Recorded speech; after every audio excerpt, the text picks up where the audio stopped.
এই দুটো কিন্তু অদ্ভুত একটা কন্ট্রাস্ট, একটা বিলিভ। এই একটা জিনিসে বিলিভ করে, যিনি বিলিভ করে, বিশ্বাস করে, জীবনকে বিশ্বাস করে। এবছর যে বইটা বার করলাম সেটা হচ্ছে 90s ডায়েরি। সেটা বেসিক্যালি 90s হচ্ছে আমার প্রথম decade as a professional photographer. Suppose ধরো একটা ব্রিগেডে একটা মিটিং হচ্ছে লেফট ফ্রন্টে, তখন মানে ব্যাপক লোক। আমি যখনই নেগেটিভটা দেখছি আমি সেই সময় ফিরে যাচ্ছি। দেখো, যখন নেলসন ম্যান্ডেলা কলকাতায় এলো, 90তে এসেছিল। 20 বছর আগের শহরটা ভালো ছিল, 20 বছর পরে যে শহরটা তৈরি হলো সেটা ভালো হলো। কালচারালি এই লাস্ট 25 ইয়ার্স ধরে বাঙালি কালচারালি খুব ডিক্লাইন করেছে। 16-17 জন ছবি তুলছি, রোববার ছিল সেটা। হঠাৎ দুটো নেতা, পলিটিক্যাল লিডার, মাতব্বর লোকাল মাতব্বর বলছে এখানে তুলতে গেলে পয়সা লাগবে। স্ট্রেট এসে বলছে, স্ট্রেট নয়তো আপনারা চলে যান। তোমার প্যাশন এবং তোমার প্রফেশন দুটোই হচ্ছে ফটোগ্রাফি, তো দুটোকে তুমি ম্যানেজ করতে কি করবে? আমি না দুটো ক্যামেরা নিয়ে বেরোতাম, মানে ওয়েট বেশি ক্যারি করতাম। বিকজ অফ যে একটা অফিসের ক্যামেরা, সেটা অফিসের ছবি তুলবে, আর যে ক্যামেরাটা আমার, সেটা আমার ছবি তুলবে। অনেকে বলে যে এমন ছবি তুলো না যে ছবিটা তোমার শহরের পভার্টি বা তোমার দেশের পভার্টিটাকে তুলে ধরছে।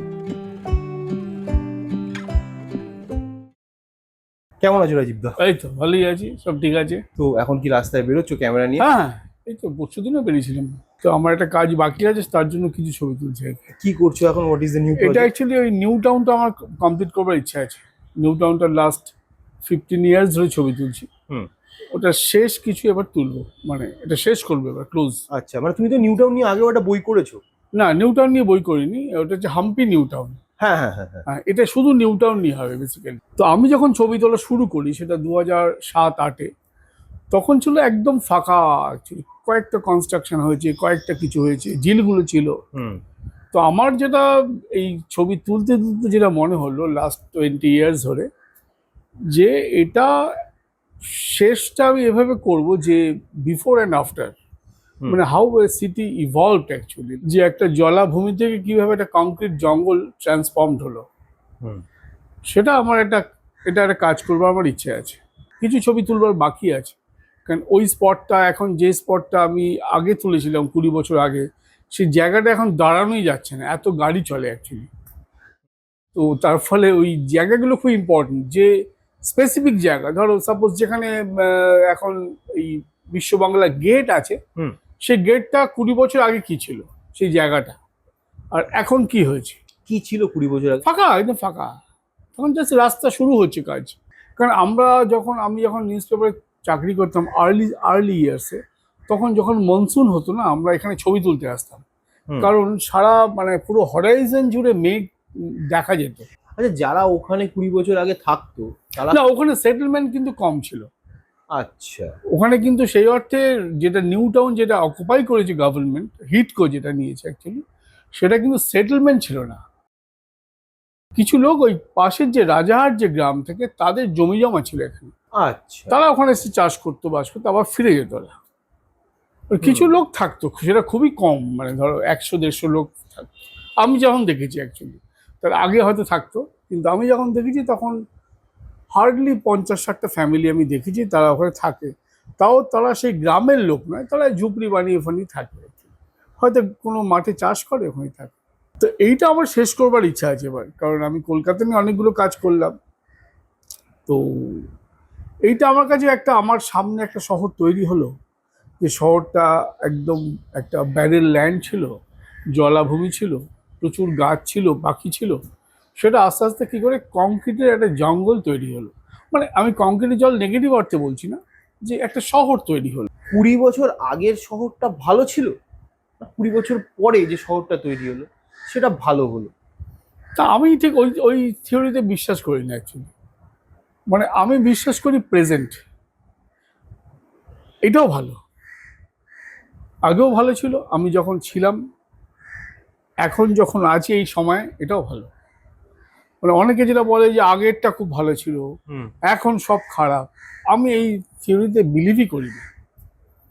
আমি বিলিভ করি যেটা হচ্ছে, আমি যেই এই প্রেজেন্সে আছি, যে সময়ে দাঁড়িয়ে আছি, সেটাও সুন্দর আমার কাছে। সেটা পার্ট অফ ইভলিউশন, তো মানে সবই তো সময় বিবর্তন হচ্ছে তো। ওইটাও ভালো ছিল যখন ছোটবেলায় ছিলাম, তারপর যখন বড় হলাম, সব আমার কাছে ভালো।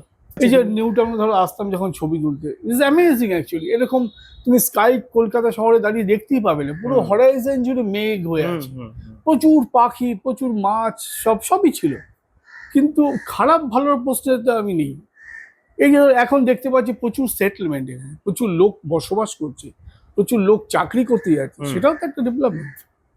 মানে এটাও তো ভালো করা যায় না, না। ডেফিনেটলি না। কিছু নেচারকে বাঁচিয়ে সবকিছু ডেভেলপমেন্ট করা উচিত, এটা তো আমি বিশ্বাস করি। তুমি এভলিউশনের কথা বলছিলে, আচ্ছা তাহলে একটা স্বাভাবিক প্রশ্ন আমার মাথায় আছে, তোমার ওয়ে অফ ফটোগ্রাফিটা এখনো তাহলে প্রিমিটিভ কেন? আমি প্রিমিটিভ কেন বলছি, কারণ আগেন মানে যারা আমাদের পডকাস্ট দেখে তারা জানে যে তুমি ফিল্মে আজও ছবি তোলো, তুমি তোমার প্রসেসটাকে আপগ্রেড করলে না কেন?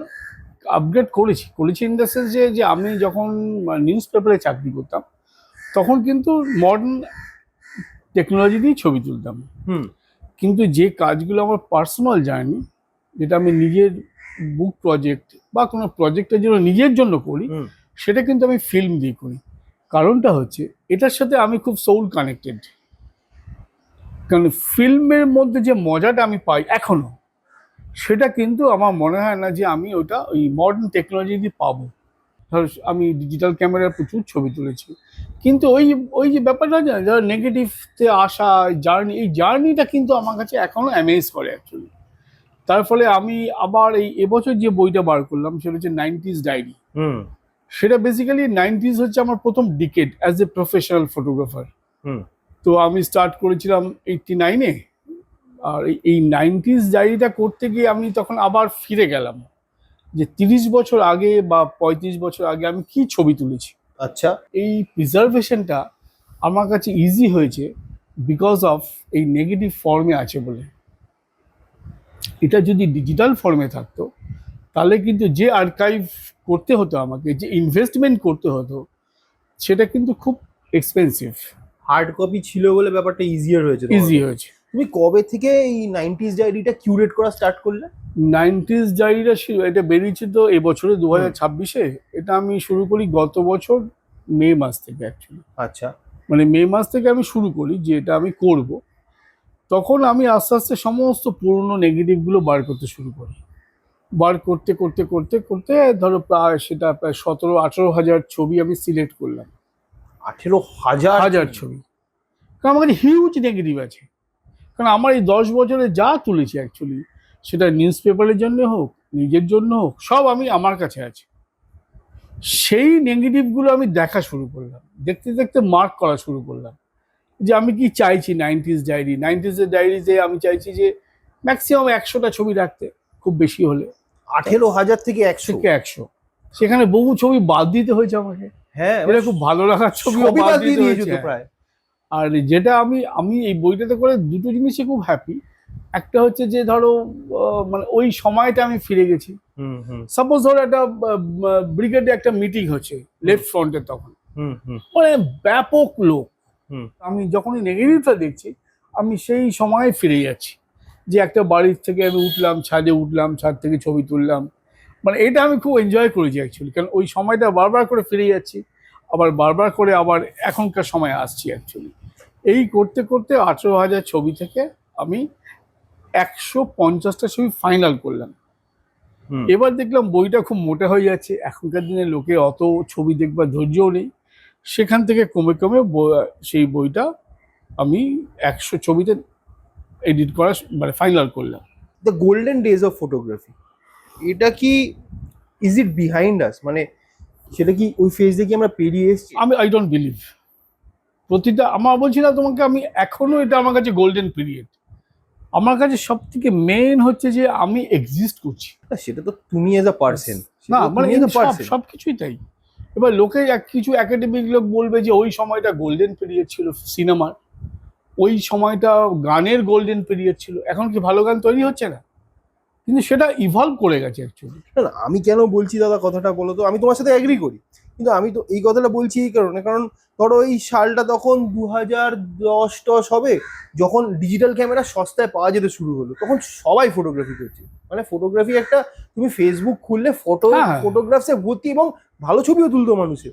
তারপরে অনেকে ফটোগ্রাফি নিয়ে পার্সিউ করেছে, অনেকে করেনি, সেটা নিয়ে কোনো আপত্তি নেই। কিন্তু আজকে আমি ফেসবুকটাকে যদি বেঞ্চমার্ক ধরি, তাহলে মানুষ অনেক বেশি ভিডিও দেয়, ফটোগ্রাফি রিলস দিচ্ছে।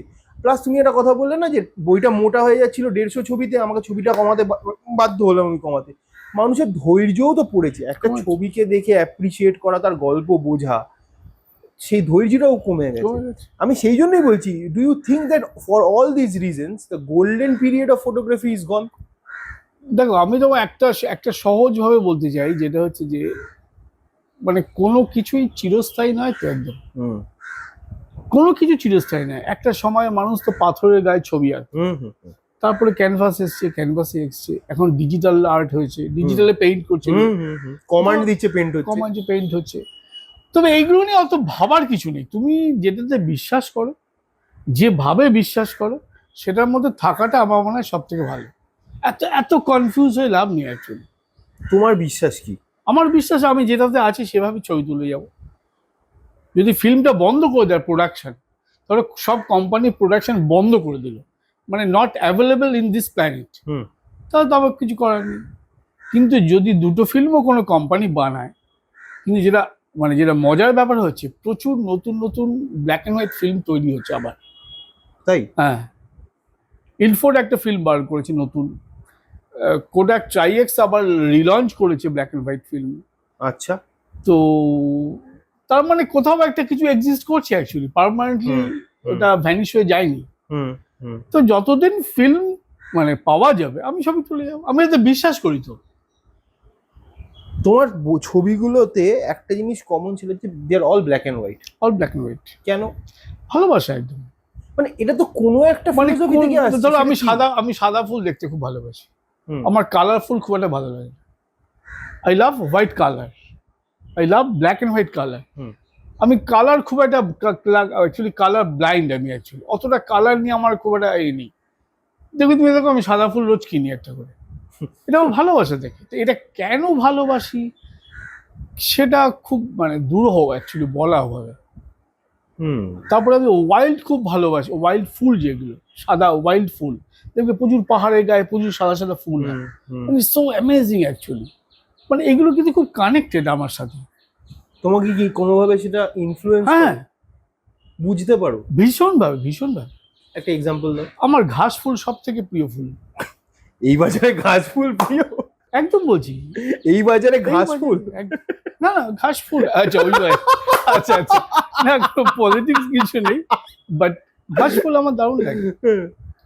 এই ছোট ছোট ঘাসের মধ্যে থেকে ফুল বেরোয়, এগুলো হাওয়াতে দোলে। নিউ টাউনে প্রচুর ছিল, নিউ টাউনে আমি যখন যেতাম প্রচুর ঘাস ফুল, আর কিছু কিছু সাদা সাদা ওয়াইল্ড ফুল থাকতো। তো ভালো লাগে এগুলো। মানে সেটা তোমার কাজকে কি করে ইনফ্লুয়েন্স করছে? আমি যে জিজ্ঞেস করছিলাম যে এই যে কাজের ব্যাপারে ইনফ্লুয়েন্স করছে ধরো কি করে, সেটা আমি তো ঠিক নিজেও বুঝতে পারি না। Is it more subconscious? Subconscious কিভাবে করে আমি জানি না অ্যাকচুয়ালি, বাট রাফ জিনিসটা আমার খুব পছন্দ অ্যাকচুয়ালি, নট খুব সাজানো গোছানো একাডেমিক জিনিসটা আমার করলে পছন্দ না। রাজীব দা, প্রত্যেকটা আর্টিস্টেরই তো একটা রাজনীতি থাকে। আমি রাজনীতি মানে তৃণমূল কংগ্রেস বা সিপিএম বিজেপি বলছি না, একটা রাজনীতি থাকে, পলিটিক্স থাকে। তোমার এই বইটা 90s ডায়েরি, এটার পলিটিক্সটা কি? বেসিক্যালি এখানে কিন্তু সমস্ত সাধারণ মানুষের ছবি আছে, যারা এই শহরে খেটে খায়, দিন আনে দিন খায় ছবি। তুমি দেখবে এই বইটাতে ম্যাক্সিমাম ছবি তাদের ছবি। আমি দেখবো বইটা। হ্যাঁ, তো যেভাবে আমি দেখেছি অ্যাকচুয়ালি, তো তুমি যদি বলতে পারো যে কেন তুমি সাধারণ লোকের ছবি তুলছো, কেন বড় লোকদের ছবি বা ধনী লোকেদের ছবি, তো সেটা আমি যেভাবে বিশ্বাস করি ছবিতে, যেভাবে আমি শহরকে দেখেছি, এখানে প্রচুর লোক সাধারণভাবে বেঁচে আছে, সুন্দরভাবে বেঁচে আছে, তাদের ছবি তুলতে ভালোবাসি, তাই তুলে গেছি আমি। আচ্ছা, অনেকে যেরকম আমি জাস্ট দেখাচ্ছি এই ছবিটা, হ্যাঁ এইটা, এই যে বাচ্চাটা শুয়ে আছে, এই ছবিটা মানে from a very photography point of view লাজবাব, ব্রিলিয়েন্ট লাগলো দেখে। তো আমার প্রশ্নটা হচ্ছে, অনেকে বলে যে এমন ছবির তুলনা যে ছবিটা তোমার শহরের পভার্টি বা তোমার দেশের পভার্টিটাকে তুলে ধরছে। তার কারণটা হচ্ছে যে সামওয়্যার ডাউন দ্য লাইন আজকের দিনে দাঁড়িয়ে এই ছবিগুলো যখন তুমি সোশ্যাল মিডিয়া বা অন্য কোথাও দিচ্ছ, হ্যাঁ, একটা ওয়াইডার অডিয়েন্স দেখছে তো, এই যে আমাদের একটা পারসেপশন আছে, যেটা পারসেপশনটা কিউরেটেড তৈরি করা হয়েছে এতদিন ধরে, সেটা কোথাও গিয়ে বাস্ট করে যাচ্ছে। তুমি এইটাই কিভাবে দেখো? না, এটা এই ছবিগুলো কোনো নেগেটিভ অর্থে নয়। দেখো, এই ছবিগুলো দারিদ্রতা দেখানোর জন্য নয়, এগুলো মানুষ তো যেটা রিয়েলিটি সেটাই। এখানে এই নয় যে আমি কোনো ছবিতে দেখাচ্ছি যে একদম মানে দারিদ্রতা, দারিদ্রতা নেই। এখানে মানুষ কিভাবে সুন্দর এবং হ্যাপিলি বেঁচে আছে এই শহরে, সেটা আমার দেখানোর মানে এই বইটাতে চেষ্টা করেছি। আমি 90s তখন শহরে ধরো ইন্টারনেট আসেনি, হুম তখন শহর গ্লোবালাইজের গন্ধ পায়নি, হুম তখন শহর কিন্তু শহরের মতনই ছিল, সেই সময়কার মতনই ছিল। হুম সেখানে প্রচুর লোক তখন বাসে, ট্রামে, ট্রেনে করে, ভিড় ট্রেনে করে যাতায়াত হুম। করেছে, এখনো করছে। হুম তাই আমি এদের গল্প বলেছি, এই নয় যে এখানে দারিদ্র। ধরো এখন আগে লিলুয়া থেকে হাওড়া আসার পথে কারশেডে বৃষ্টি হলেই জল দাঁড়িয়ে পড়তো হুম এবং ট্রেন বন্ধ থাকতো, হুম হুম এবং হাজার হাজার লোক ট্রেন থেকে নেমে হেঁটে আসতো। হুম তা আমি একদিন দেখলাম, আমি একদিন যখন আসছিলাম সকালবেলা, দেখলাম ওই আমার ট্রেনটাই দাঁড়িয়ে গেল কারশেডে, চন্দননগর থেকে আসছে। চন্দ্রনগর থেকে আসছে। তো আমি দেখলাম যে দারুণ অপরচুনিটি, এত হাজার হাজার লোক ওই লাইনের উপর দিয়ে জলের উপর দিয়ে হেঁটে আসছে। আমি দৌড়ে অনেক এগিয়ে গেলাম, গিয়ে একটা ওভারব্রিজে উঠে সেই ছবিটা তুললাম। সেই ছবিটা তো আমার মনে হলো এখানে তো কোনো দারিদ্র্যর কিছু গল্প নেই, এখানে নেগেটিভিটি কিছু নেই। মানুষ এভাবে বেঁচে আছে তো, যে ওই ওই যে ট্রেন লাইনের উপর দিয়ে কয়েক হাজার মানুষ হেঁটে আসছে ট্রেন থেকে নেমে, কারণ ট্রেন আর যাবে না কয়েক হুম। ঘন্টা, না যেহেতু অফিস করতে হবে তো। ওই জলে বড় লোক, গরিব লোক, সব আছে, মধ্যবিত্ত সবাই সবাই সবাই নেমে সবাই পড়েছে। আছে, হ্যাঁ অফিস গোয়ার্স আছে আর। হ্যাঁ। তার হাওড়া ব্রিজের ওপর দিয়ে যখন আমি দেখতাম যে প্রচুর লোক ছাতা মাথায় দিয়ে অফিস যাচ্ছে, হুম হুম মানে ওই বাসে যাচ্ছে না, তারা ওই হাওড়া ব্রিজের যে ফুটপাথ ছিল সে ফুটপাথের ওপর দিয়ে হেঁটে হেঁটে আসছে। হুম বৃষ্টি পড়ছে, ওই ছাতার মধ্যে দিয়ে দাঁড়িয়ে দাঁড়িয়ে আছে। মানে এটা অ্যাজ এ ফটোগ্রাফার আমার কাছে মনে হলো যে এটা তো মানুষের গল্প, এটা যে এটা শহরের গল্প, এটা তো অন্য কিছুর গল্প না। এখানে তো দারিদ্রতা নেই, এটা সাধারণ মানুষের কথা বলছি। হুম, হুম। এই ছবিটা তো তোমার তখনকার ছবি, যখন ড্রোন কিছু আবিষ্কারই হয়নি, কিছুই হয়নি। কিন্তু এবং এটা তো ড্রোনেরই ছবি না, দেখে এটা মনে হয়। আমাদের মিডিয়াকে তখন নিয়ে গেছিল অ্যাকচুয়ালি। ওই যখন সেকেন্ড হুগলি ব্রিজ তৈরি হচ্ছে, হুম। যখন ওদের আর কিছুটা বাকি আছে, তখন সব মিডিয়াকে নিয়ে গেছিল। তো উপরে দাঁড়িয়ে একটা অদ্ভুত দৃশ্য, সেটা হচ্ছে মাঝখান দিয়ে গঙ্গা, উপরে হাওড়া আরেকটা পুরনো শহর, হুম। এরপরে কলকাতা আরেকটা পুরনো শহর। তো ওই ওই জায়গাটা একটা অদ্ভুত ফিল হয়েছিল আমার সেই সময়।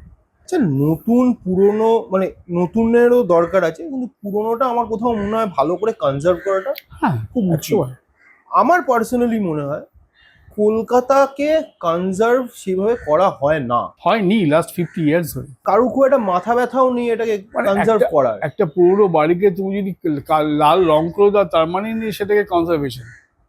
হুম মানে ধরো একটা পুরোনো মন্দির আছে কোনো পাড়াতে, সেখানে কি করছে, পুরো মার্বেল দিয়ে মন্দিরটাকে মুড়িয়ে দিচ্ছে, সেটা কনজারভেশন তো নয়। সেটা রেনোভেশন হতে পারে, কনজারভেশন নয়। কনজারভেশন তো নয়। হুম। এইটা এইটা কেন? Lack of aesthetic education. না, কিন্তু বাঙালিকে তো সেই জাত বলা হয় যারা নাকি মানে 100 বছর পিছনেও বাঁচে। তো যাদের এত নারীর টান, তারা তাদের শহরটাকে গুছিয়ে রাখতে পারছে না কেন? কিছুটা কোশ্চেন মার্ক আছে এটা। মানে আমার বলার কারণটা হচ্ছে মানে দেখো, সেই ভালোবাসাটা আছে কিনা আমি জানি না বাঙালির মধ্যে। মানে ধরো একটা 250 বছরের বাড়ি, ধর যে বাড়ির মালিক সে বাড়িটার প্রতি তার অতটা ভালোবাসা আছে কিনা আমার জানা নেই। সে সবসময় ভাবছে যে এটাকে কবে বিক্রি করব, কিভাবে আমি দুটো বেশি পয়সা রোজগার করবো এটা বিক্রি করে, বা প্রমোটিং এ দিয়ে দেবো। হুম, কিন্তু এটা হয়তো কিছুটা রিয়েলিটির ব্যাপার আছে, হ্যাঁ হ্যাঁ, মানে মানুষের দৈনন্দিন জীবনে। আমি প্রাইভেট প্রপার্টির থেকেও বেশি তোমার পাবলিক প্রপার্টির কথা বলছি। প্রাইভেট প্রপার্টিতে তো আমি দেখো জানি যে অনেক না, প্রাইভেট প্রতিবন্ধকতা প্রপার্টি আছে। না, ধরো প্রাইভেট প্রপার্টিও তো ঠিকমতো প্রিজার্ভ করা যেহেতু, যদি গভর্নমেন্ট সাপোর্ট পেত। হুম যেমন ধরো এই যে আমাদের যে মার্বেল প্যালেসটা, হুম ওটা তো প্রাইভেট প্রপার্টি, হুম কিন্তু এটা ওয়েল প্রিজার্ভড। হুম বহু লোক দেখতে আসে। আজকে তুমি রোম দেখতে যাচ্ছ কেন, বা আজকে ভেনিস দেখতে যাচ্ছ কেন, বা যে পুরোনো যে শহরগুলো আছে পৃথিবীতে লোকে দেখতে যাচ্ছে কেন? বিকজ অফ পুরোনো জিনিসগুলো তারা প্রিজার্ভ করেছে। হুম হুম সেটা দেখবার জন্য যাচ্ছি যে সেই সময়কার মানুষ কিভাবে থাকতো, কিভাবে তাদের শিল্প এটাকে তারা প্রিজার্ভ করতো, কিভাবে তাদের আর্টিস্ট কিভাবে সেই স্কাল্পচার বানাতো, সব কিছু তারা দেখতে যাচ্ছে। যদি কলকাতায় এরকম ছিল প্রচুর, সেগুলোকে নষ্ট করে ফেলা হয়েছে। এখনো যদি মনে করে সরকার, করতেই পারে। এগুলো দেখো, এগুলো তো প্রাইভেট মানে এফোর্ট দিয়ে হয় না, এগুলো তোমাকে রাষ্ট্রের সাপোর্ট লাগে, তাছাড়া করা খুব মুশকিল। কারণ এখানে হচ্ছে মানে টাকা পয়সার একটা ব্যাপার আছে, সেটাকে তো প্রিজার্ভ করতে টাকা পয়সা লাগে, তার এবার এক্সপার্টাইজ লাগে, যারা এগুলোকে কনজারভেশন করে অ্যাকচুয়ালি, যারা বিষয়টা কি বোঝে, জানে অ্যাকচুয়ালি। মানে ওই না হলে কি হবে, এই যে নাহলে মন্দিরটাকে মার্বেল দিয়ে ভেঙে- মুড়িয়ে দেবে। এক্স্যাক্টলি। এই যে যখন তুমি ধরো ছবি তোলা স্টার্ট করেছো, 90-এর দশকটা চলছে, হ্যাঁ, তখন এই হেরিটেজ বা এই নিজেদের ট্র্যাডিশনকে প্রিজার্ভ করার তাগিদটা কি আজকের থেকে বেশি ছিল নাকি একই রকম ছিল? ডিক্লাইন করেছে, তখন বেশি ছিল। বেশি ছিল, ডিক্লাইন করেছে কালচারালি। এই লাস্ট 25 ইয়ার্স ধরে বাঙালি কালচারালি খুব ডিক্লাইন করেছে, সেটা কিছুটা সব নিয়ে অ্যাকচুয়ালি ডিক্লাইন করেছে 100%। তোমার ছবিগুলোর মধ্যে তুমি কি কোথাও সেই richness of the culture, richness of the হেরিটেজটাকে কোথাও প্রিজার্ভ করার চেষ্টা করো বা ডকুমেন্ট করে রাখার চেষ্টা করো, যে অ্যাটলিস্ট যদি হ্যাঁ, এর থেকেও খারাপ হয়? ওটার জন্যই তো ছবি তুলে রাখা অ্যাকচুয়ালি। ধরো আমার তুমি কাজ যদি এই 90s ডাইটা দেখবে, যে এখানে প্রচুর বাড়ি আছে, যে বাড়িগুলো এখন আর নেই, কয়েকটা বাড়ি নেই বাড়িটার, সে বাড়িগুলোর ছবি আছে এখানে। আই এম অ্যাজিউমিং তুমি বাড়ির ভেতরে ঢুকেও ছবি তুলেছো। কোনো কমন ফিচার তোমার মনে আছে যেটা সমস্ত বাড়ির ভেতরে তুমি দেখতে পেতে? যেটা আমি ফিল করেছি অ্যাজ এ ফটোগ্রাফার, যে কোনো সময় যে কোনো বাড়িতে নক করেছি, তারা ওয়েলকাম করেছে, এটা কমন ফিচার ছিল। আর এখন ধরো এই 2026-এ যদি কোনো বাড়িতে নক করি, মানে যদি বলি ছবি তুলবো, মানে আমি আমার অভিজ্ঞতা থেকে বলছি 2026-এ দরজা বন্ধ করে দিচ্ছি। কিন্তু 90-এর দশকে কিন্তু প্রতিটা ফ্যামিলিতে হলো, আমার প্রচুর ছবি আছে বাড়ির ভেতর ঢুকে তোলা, তার ছাদে যেতে হবে, নয় বারান্দায় যেতে হবে, না তার বেডরুমে যেতে হবে, মানে হিউজ ওয়েলকাম। চা খাইয়ে দিয়েছি, কোনো সময় লাঞ্চের অফার করেছে, এই অ্যাক্সেসিবিলিটি ছিল একদম পুরো। তো হঠাৎ করে এই অ্যাক্সেসিবিলিটিতে এত বড় সেটা তো- মিসট্রাস্টের জায়গা কি করে চললো যে ঢুকতেই দেবো? মানে এটা পৃথিবী বদলাচ্ছে তো, মানুষের মন বদলাচ্ছে তো, মানে সমস্ত কিছু তো বদলাচ্ছে, সেই বদলানোর পার্ট এটা। দেখো, আমি আমি একটু আধটু ছবি তুলতাম এক সময়, আমার ছবি এখনো- দেখিয়েছি ইনফ্যাক্ট, না, ভালো একটু একটু না, ভালোই ছবি তুলতে। ওই আর কি। তো দেখো, এখন ধরো অত ছবি তোলা হয় না, কিন্তু আমি যেটা রিসেন্টলি ফেস করেছি, কুমোরটুলির কাছেই, আমার এক্স্যাক্টলি জায়গাটা মনে নেই, আমি ফোনে ছবি তুলছিলাম, হ্যাঁ, 10টা লোক এসে আমার প্রশ্ন জিজ্ঞেস করলো। That was the first time আমাকেও প্রশ্ন করছে আমি কেন ছবি তুলছি। হ্যাঁ, এক্স্যাক্টলি। মানে লোকাল ধারণা, তুমি ধরো কোনো একটা লোকের ছবি দুম করে তুললে, সে ভাবছে সেটা নিয়ে কি করবে, তুমি জানে না, হয়তো তুমি একটা এআই দিয়ে এমন কিছু তাকে করে দিলে, সে ভীত অ্যাকচুয়ালি। এটা একটা কারণ তো। আরে বহু বাড়িতে যখন আমি হাওড়া ব্রিজ নিয়ে কাজ করছিলাম, তখন বহু বাড়িতে আমি সারাদিন কাটিয়েছি, যে সকালের আলোটা একবার ছবি তুলেছি, আবার বিকেলের আলোটা একটা ছবি তুলবো, ছাদে বসে আছি। সারাদিন বসে আছে। হ্যাঁ, এবার বাড়ির মহিলা এসে বলছে, দাদা আপনি ফ্যানের তলায় বসুন গিয়ে না নিচে, এতক্ষণ বসে থাকবেন এখানে। তা বলছে দুপুরে এখানে খেয়ে যান, আমাদের বাড়িতে এসছেন। এরকম একটা দুটো নয়, বহুবার হয়েছে। কিন্তু 2026-এ আমি ছবি তুলতে গিয়ে প্রচুর রিফিউজড হয়েছে, অ্যাক্সেসে ঢুকতে দেয়নি। কোথাও এই যে তোমাকে যারা, মানে যাদের সাথে অ্যাপারেন্টলি, যাদের কাছে তুমি স্ট্রেঞ্জার, এই যে তারাও তোমাকে এরকম অ্যাক্সেসিবিলিটি দিয়েছে, অ্যাজ অ্যান আর্টিস্ট তুমি কোথাও কি তাদের কাছে কৃতজ্ঞ? 200%। এই ঋণটা তুমি শোধ করার কোনোদিন ভেবেছো এই কিভাবে এই করবে? বইগুলো আমি তাদেরকে ডেডিকেট করছি, পিপল অফ ক্যালকাটা। আচ্ছা। একটা ঘটনা তোমাকে বলছি। একটা এই তোমার এই যে শোভাবাজার যে ঘাটটা আছে না, হুম। ওই ঘাটে আমি একদিন গিয়েছি খুব আর্লি মর্নিংয়ে। দেখি একটা নিউ বর্ন বেবিকে, তার মনে মুখে ভাত বা একটা কিছু হবে, তাকে ওই পুরোহিত দিয়ে সব পুজো করাচ্ছে। তা আমি কিছু ছবি টবি তুললাম। হুম। তা আমাকে ভদ্রলোক বলছে, দাদা এই ছবি তুলছেন কেন? তো আমি বললাম যে এরকম একটা বই করবার চেষ্টা করছি, অনেক বছর আগে, 90s-এর কথা বলছি, যদি কখনো হয় আপনার বই, বলো বইটা বেরোলে আমাকে দেবেন। তো যাই হোক, ওই ছবিটা আমি রাখতে পারিনি বইতে, কিন্তু তখন ওনার অ্যাড্রেসটা আমি লিখে রেখেছিলাম। আমি দুটো প্রিন্ট করে, ওই ভদ্রলোক থাকতেন অ্যাকচুয়ালি তোমার ওই বলো ওই যে পানিহাটিতে। বাবা অনেক দূর। হ্যাঁ। পানিহাটি থেকে ওরা ওর শ্বশুরবাড়ি অ্যাকচুয়ালি বাগবাজারে। আচ্ছা আচ্ছা। তার ফলে এখানে এসেছিল অ্যাকচুয়ালি হুম। বাচ্চাটাকে দিতে, মানে পুজো দিতে আর কি, হুম, গঙ্গার হুম, কাছে হুম, হুম। পুরো ছবিটা আমার কাছে আছে এখনো। তো ওটা আমি কি দিয়ে এসেছিলাম কতদিন পরে দিয়েছিলে ছবিটা তোলার? 1-1.5 মাস পরেই। তখন আমারও বয়স কম, বেশ ভালোই লাগছিল যে একটা সাবজেক্টের সাথে খুব কানেক্ট ফিল করছিলাম যে ছবিগুলো দিয়ে এলাম। আচ্ছা, আজকে তোমার তো একটা ফটোগ্রাফি স্কুল আছে, হ্যাঁ, উইন্ডোজ। উইন্ডোজ। তো এই যে প্রতিকূলতার কথাগুলো তুমি বলছিলে, রিফিউজড হয়ে যাওয়া, খুব ফিল করি, কি করো? খুব ফিল করি। ধরো একদিন আমি তোমাকে 2026-এর ঘটনা বলছি। তো আমার স্টুডেন্টরা অনেকগুলো ছবি দেখে বলো, স্যার এই বাড়িটা আমাদের নিয়ে চলুন একদিন, হুম এই এত সুন্দর এরমভাবে হাওড়া ব্রিজ দেখা যায় এখান থেকে। হুম হুম তো একদিন আমি নিয়ে গেলাম, 16-17 জন ছবি তুলছি, রোববার ছিল সেটা। হঠাৎ দুটো নেতা, পলিটিক্যাল লিডার, মাতব্বর, লোকাল মাতব্বর, বলছে এখানে তুলতে গেলে পয়সা লাগবে। স্ট্রেট এসে বলছে? স্টেট, নয়তো আপনারা চলে যান, এখানে সব ফ্যামিলি থাকে। তা আমি বললাম দেখুন আমরা তো ছবি তুলছি হাওড়া ব্রিজের, ফ্যামিলির সাথে কোনো ব্যাপার নয়, আর ছাদে মধ্যে 2-1টা ফ্যামিলি থাকে। তো অনেক রিকোয়েস্ট করলাম, বললো না এখানে আমাদের পয়সা দিতে হবে। আমরা চলে এলাম ওই সব স্টুডেন্টদের নিয়ে, যা মানে প্রথম 1 ঘন্টা হয়তো ছিলাম, তারপর ওরা খবর পেয়েছে হুম এই দুটো ভদ্রলোক। তাদের দেখলাম পলিটিক্যালি তারা খুব, বুঝলাম যে পাওয়ারফুল। কিন্তু আমাদের একজন স্টুডেন্টের ওয়াইফও আবার একজন বড় পুলিশ অফিসার, সে কোনো একটা থানার বা এই লালবাজারের কোনো এফে আছে। তাহলে দরকার নেই বলার, কি আছে, তুলতে দেবে না, কিছু করার নেই। এটাই এখন এখন কলকাতা শহরের এটাই একটা প্রবলেম হয়ে গেছে। স্ট্রিট ফটোগ্রাফি আর্টটা তো তাহলে মরে যাবে এইভাবে। কিছুই মরে না অ্যাকচুয়ালি, ছবি তুলতে দেবে না মানে কি ছবি তোলা হয় না? ছবি তোলা ঠিকই হয়, সেভাবে অন্যভাবে হয় না, কিন্তু পরিসরটাকে যদি তুমি হ্যাঁ একটু কমিয়ে ছোট দিয়েছে, করে দেয়, কমিয়ে দেয়, হ্যাঁ হ্যাঁ, তাহলে তো আর্ট ক্ষতিগ্রস্ত হবেই হবে, তাই না? সব জায়গাতেই রেস্ট্রিকশন। যেমন ধরো এই যে একটা বাড়ি আছে দেখবে পাথুরিয়াঘাটা স্ট্রিটে, ঘোষেদের বাড়ি, খিলাদ ঘোষের বাড়ি না, হ্যাঁ হ্যাঁ, খিলাদ ঘোষের বাড়ি বাড়ি নয়, না, আচ্ছা আর আচ্ছা। একটু এগিয়ে। আরে ওখানে আমাদের সাথে মানে আমি যখন যেতাম, মানে ক্যামেরা নিয়ে লাইকা, ওনার লাইকা ক্যামেরা ছিল, হ্যাসেলব্লাড ছিল, সব বার করে দেখাতেন। কিন্তু আমি রিসেন্ট আমি বলছি, এই 2026-এর ফেব্রুয়ারি মার্চে আমি গেলাম, মানে দরজা দিয়ে ভেতরেই ঢুকতে দিল না। এখন মালিকানা পাল্টে গেছে, নতুন মালিক এসছে, তার ফলে আর মানে কোনো রকম কথাবার্তার কোনো ব্যাপারই নেই।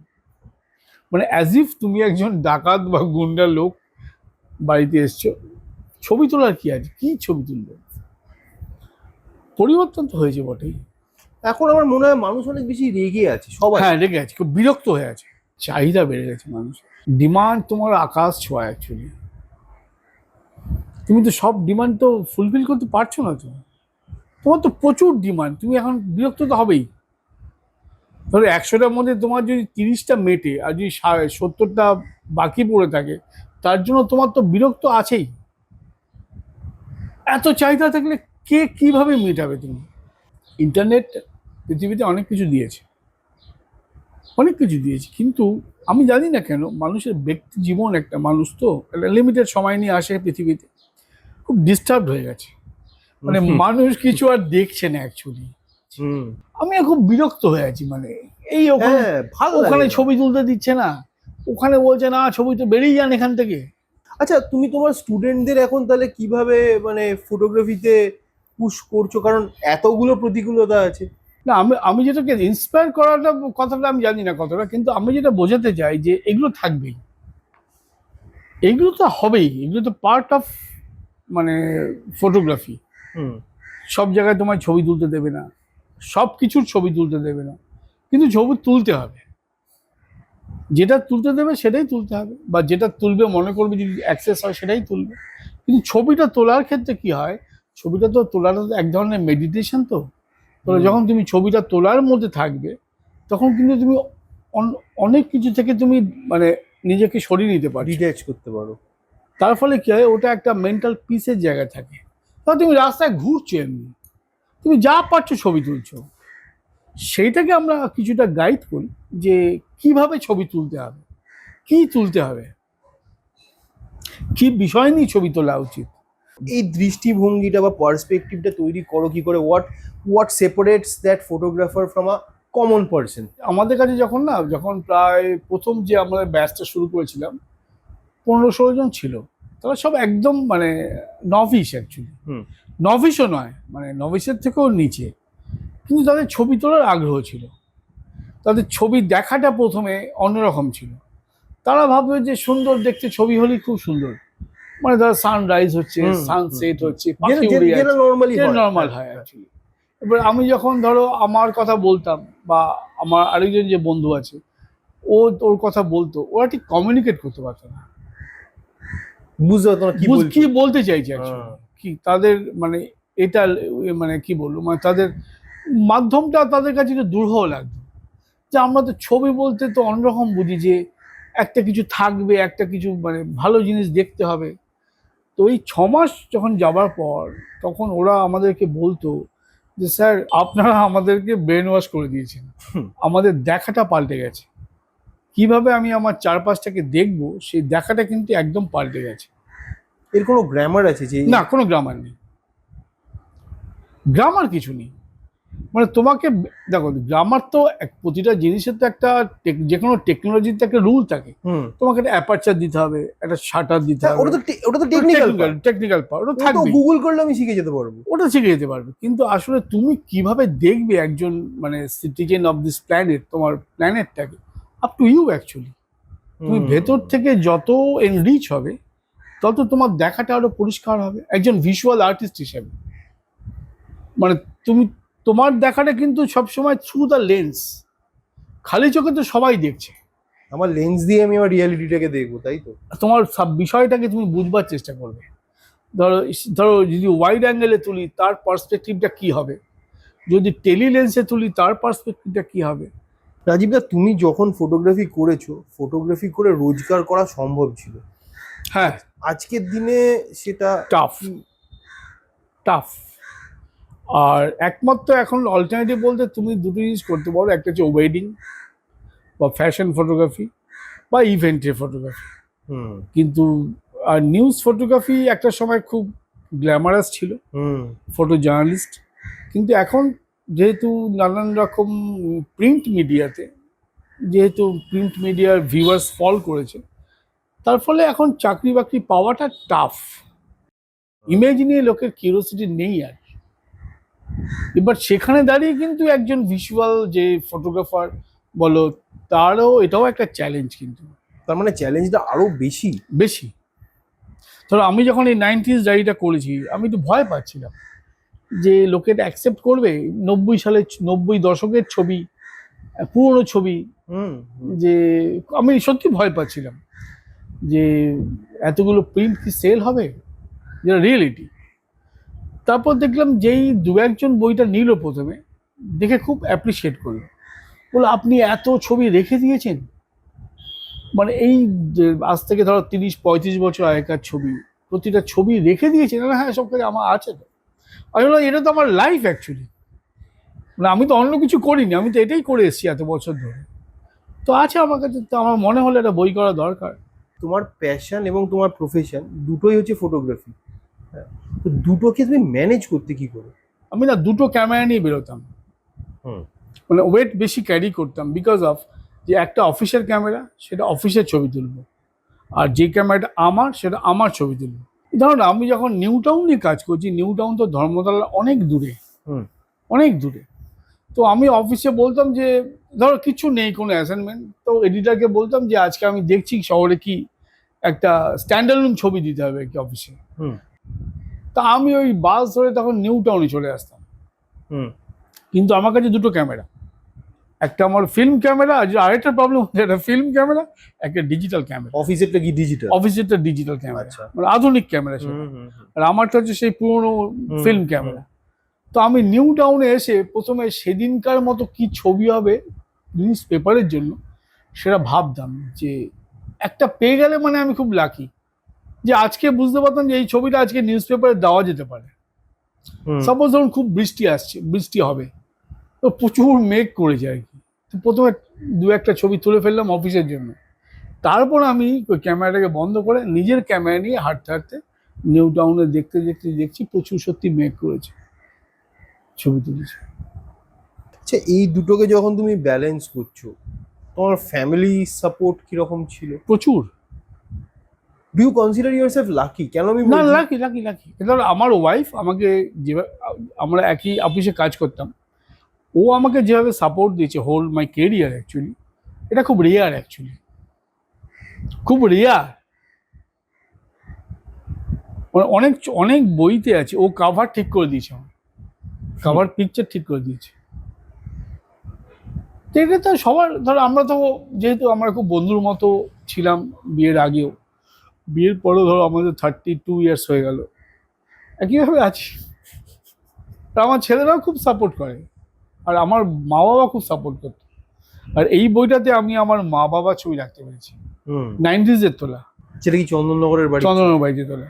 তুমি দেখিয়েছিলে আমাকে ছবি, হ্যাঁ, মনে আছে সেই গল্প? এখানে আমার ওয়াইফের ছবিও আছে, যখন ও প্রথম মা হলো অ্যাকচুয়ালি। খুব পার্সোনাল জার্নি হতো তোমার এটা। হ্যাঁ, পার্সোনাল জানি তো। এটা আমার বৌদি প্রথম যেদিনকে বিয়ে হয়ে আমাদের বাড়িতে ঢুকলো, এই ক্লিকটা পিকচার অ্যাকচুয়ালি। আচ্ছা, এই যে তোমার একটার পর একটা ছবি, এগুলো তো কোথাও গিয়ে একটা স্ট্রিং দিয়ে কানেক্টেড, হ্যাঁ, একটা তারে কানেক্টেড। এই তারটা কি? না, এই বইটা যেটা আমি ফিরতে চাইছিলাম, যে আমি শুরুটা কিভাবে করেছিলাম, এই শুরুটার দিকে আমি দেখতে চাইছিলাম। এই যে এত নেগেটিভ আমি দেখেছি 4 মাস ধরে, আমি কিন্তু ওই সময়টাতে ফিরেছি, এবং সেটা আমার সোল জার্নি, এটা আমি খুব এনজয় করেছি। দেখো, এটা এটা 90s এর কমন পিকচার। এইটা এইটা আমরা ফিল করতে পারবো, আমরা 90s কিড তো। 90s দেখেছি। সে দূরদর্শনে অনেক কিছু প্রোগ্রাম হতো, হ্যাঁ, হ্যাঁ, হ্যাঁ, আর ধরো ঝড় হয়েছে, পাখিগুলো উঠতো। পাখি মানে এই তোমার অ্যান্টেনা ঘুরে গেছে, একজনকে ছাদে গিয়ে অ্যান্টেনা ঘোরাতে হতো, আর সে চিৎকার করতো, হলো হলো, হ্যাঁ, হ্যাঁ, হ্যাঁ, হ্যাঁ। তো এগুলো সবই 90s এ। এটা এটা খুব সুন্দর, এটা ইলেকশন ক্যাম্পেইন অ্যাকচুয়ালি বিহারে। আচ্ছা এই সব ক্যান্ডিডেট বেরিয়েছে, ওর সাথে সব ছেলে মেয়ে ছুটছে। আচ্ছা, এটা খালি বেঙ্গলে রেস্ট্রিক্টেড না, না, কলকাতা না, রেস্ট্রিক্টেড? আমি যেখানে যেখানে অ্যাসাইনমেন্ট গেছি আচ্ছা, 90s এ, কোথায় কোথায় গেছো, এখানে কি কি? দেখো এই যে চন্দননগরে হাতি ঢুকেছিল, ওয়াও, দেখো প্রায় 100-150 হাতি চন্দননগরে তাড়া করছিল। এটা 91 কি 2 তে। আচ্ছা, মানে 90s মানে শুধু কলকাতা নয়, এটা এটা আমার বেসিক্যালি জার্নি। তো এইগুলো একটা একটা তো ডকুমেন্টেশন একটা সময়ের, আমার সময়, হ্যাঁ হ্যাঁ হ্যাঁ হ্যাঁ, মানে শহরের যেরকম সময়, আমারও সময়, আমি তো এই একদম, পথ দিয়ে হেঁটে এসেছি। একদমই তাই, একদমই তাই। দেখো, যখন নেলসন ম্যান্ডেলা কলকাতায় এলো, 90-তে এসেছিল ইডেন গার্ডেনে, ব্রিগেড দেখো, ওয়াও, লোক ছাদ থেকে দেখছে, মানে ব্রিগেডকে, এটা হচ্ছে বিড়লা প্ল্যানেটোরিয়াম, মানে এই অবধি লোক চলে এসছে। এটা লেফট ফ্রন্টের র্যালি ছিল একটা। সময় বড় শক্তিমান, তাই না? সময় বড় সত্যি। এটা তো এই দুটো কিন্তু অদ্ভুত একটা কন্ট্রাস্ট, একটা বিলিভ অ্যাকচুয়ালি।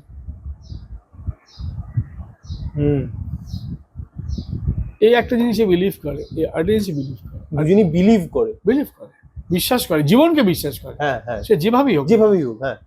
আমি তো ওটাই বলছি যে বেঁচে আছি, এটা সব থেকে ইম্পর্টেন্ট। এই যে তোমার সাথে কথা বলছি, দিস ইজ রিয়েলিটি, আর কিচ্ছু নেই কিন্তু লাইফে।